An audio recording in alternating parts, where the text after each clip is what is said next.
안녕하십니까. 세상 읽어주는 남자 이사훈입니다. 이 시간에는 문재인 대통령 얘기 좀 하겠습니다. 문 대통령은 확실히 앞보다는 뒤를 보는 스타일인 것 같습니다. 미래보다는 과거지향적인 인물입니다. 고 김대중 대통령이 정치인은 서생의 문제의식과 상인의 현실 감각이 있어야 한다고 말했죠. 그런데 문 대통령은 문제의식도 약하고 현실 감각은 제로에 가깝다는 생각마저 듭니다. 물론 문 대통령도 문제의식은 있을 겁니다. 그런데 문제의식이라는 게 현실 감각이 없으면 없는 이만 못할 경우가 많습니다. 문제의식과 현실 감각 사이에 균형감이 있어야 한다는 뜻인데요. 어려운 사람을 돕자고 급격하게 최저임금을 올렸더니 주문 잡학긴 같은 계기가 떡하니 들어서고 일자리가 없어지는 것과 같은 이치라고 봅니다. 일단 제가 이런 얘기를 하는 이유는 그가 현충일 뜬금없이 소환했다는 김원봉 때문입니다. 그 얘기부터 하겠습니다. 약산 김원봉은 역사학계에서도 독립운동 등과 관련해서 업적에 대한 평가가 크게 엇갈리는 인물입니다. 1919년 항일 무장투쟁조직인 의열단을 조직해 요인 암살 등 무정부주의 투쟁을 벌인 대표적인 사회주의 계열 독립운동가입니다. 강복을 앞둔 1944년에는요. 대한민국 임시정부의 국무위원 및 국무부장으로 활동했습니다. 그래서 임시정부와 강복군에서의 역할을 평가받고 있죠. 사실 여기에도 문제가 있습니다. 그가 사회주의 계열의 운동가였다는 점인데요. 대한민국 국군의 뿌리를 약산, 김원봉 등 사회주의 계열 독립운동 세력까지 포함하면 대한민국 정통성 훼손 문제가 얼마든지 나올 수 있습니다. 강복 이후 행적은 더 문제입니다. 김원봉은 1948년 월북 후에 북한 최고인민회의 1기 대의원에 올랐습니다. 그리고 국가검열상도 했습니다. 한마디로 북한 정권 수립에 기여했던 인물입니다. 6.25 때는 큰 공도 세워서 김일성으로부터 6.25 공훈자로 훈장도 받았다고 합니다. 이후 세력 투쟁 과정에서 숙청당한 인물이 바로 약산 김원봉입니다. 그의 개인 이력을 쭉 훑어보면요.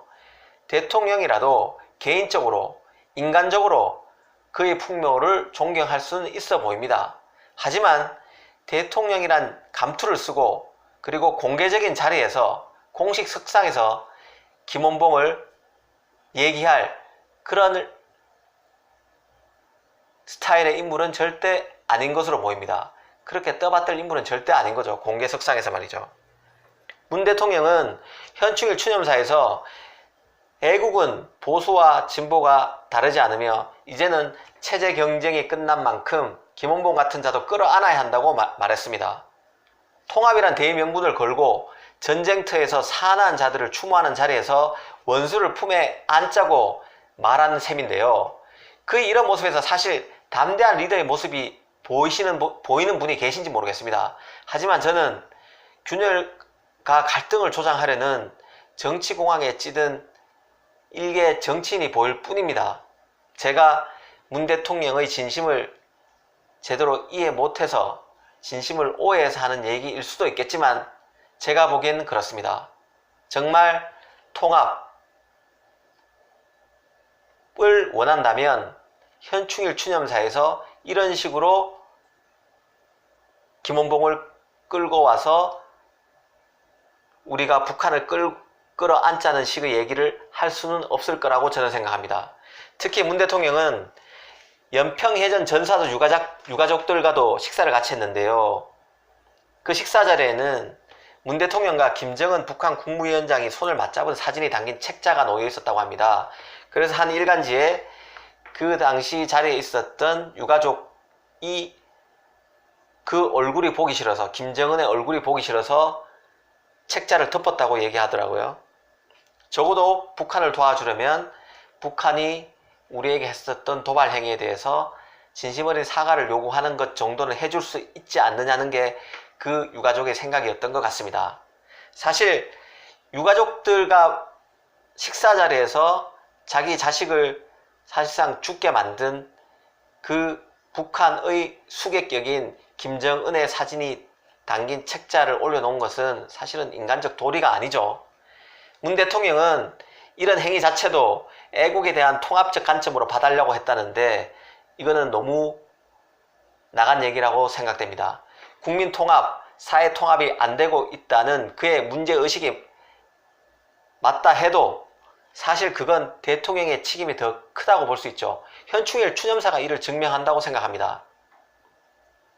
특히 통합을 위해서 꺼낸 김원봉 카드가 현충일 추념사 자리에서 나왔다는 점에서 문재인 대통령의 현실 감각은 낙제점에 가깝습니다. 문제의식을 갖고 솔루션을 내놨다는 게 현충일 추념사 김원봉 카드, 이건 아닌 거죠. 사실 이런 점은 놀랄 일도 아니라고 저는 생각합니다. 문 대통령은 그간 자신이 과거의 인간임을 숱하게 증명하는 행보를 보여왔다는 게 제 판단입니다. 단순히 5G를 5G, 3D 프린트를 3D 프린트라고 했다고 하는 얘기가 아닙니다. 그가 대선 후보 시절 이 땅의 국민들과 함께 읽고 싶은 책으로 꼽았다는 책이 바로 리영희 씨가 쓴 전환시대의 논리입니다. 저는 이 책을 읽어봤는데요. 저는 운동권이 대학가에 풍미하던 시절에 대학을 다니진 않았습니다. 90년대 초반 학번이니까요. 사실상 운동권의 그 움직임이 끝물이었던 때입니다. 그래서 그 책도 읽었는데요. 그냥 이데올로기 갈등이 심했을 때 이런 책도 나왔구나 하는 정도의 느낌이 있습니다. 내용을 떠나서 이 책은 전환시대의 논리라는 이 책은 1980년대 운동권의 필독서입니다. 하지만 그때와는 너무나 달라진 지금 이 시대에 굳이 국민에게 추천할 이유가 있을까 싶습니다. 문 대통령은 이 책을 추천하면서 이렇게 얘기했다고 합니다. 대학 시절 이 책을 읽고 내가 상식이라고 믿었던 것이 사실은 우물한 편견이었음을 깨달았다고 고백했습니다. 하지만 지금 대학생들이 이 책을 읽으면 문 대통령과 같은 생각을 할까요? 저는 전혀 다른 생각을 할 거라고 생각합니다. 문 대통령은 그걸 아직 모르는 것 같습니다. 문 대통령이 직접 꼽았다는 휴가철 독서 목록을 보면요. 문 대통령의 과거 지향성, 그리고 현실에는 눈을 감고 내 갈 길을 가겠다는 마이동풍 기질은 더 뚜렷해집니다. 그가 추천한 책을 보면요. 이런 것들입니다. 평양을 6차례 방문한 언론인 진청규 씨가 썼다는 취재기, 평양의 시간은 서울의 시간과 함께 흐른다. 또 다른 한글은요. 5.18 민주화 운동을 다룬 소년이 온다. 또 구한말 민중의 삶을 소재로 국수 같은 책들인데요. 한결같이 그가 빠져있는 북한, 5.18 등 민주화 운동 등과 관련해 학증 편향을 강화시켜 줄 수 있는 책 일색입니다.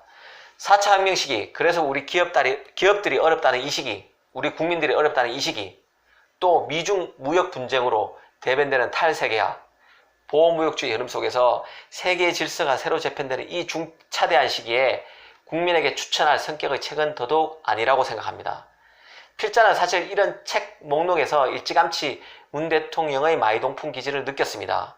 뉴스를 보고 느꼈습니다. 솔직히 실망이고 구제불능입니다. 한마디 더 하면 문 대통령이 스스로 할자 중독일 만큼 책을 많이 읽었다고 스스로 말한 적이 있는데요. 언론을 통해서요.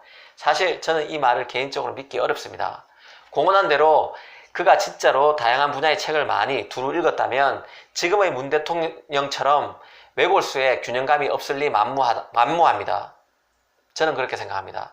혹여 문 대통령이 진짜 책을 많이 읽었다 하더라도 많이 읽었다면 그건 아마도 그의 학증 평량을 강화시킬 만한 특정 분야 책만 탐독했을 가능성이 큽니다. 잠시 전에 얘기했던 평양의 시간은 서울의 시간과 함께 흐른다. 소년이 온다. 국수 같은 책들 말이죠. 사실 저는 그 가능성도 낮다고 봅니다.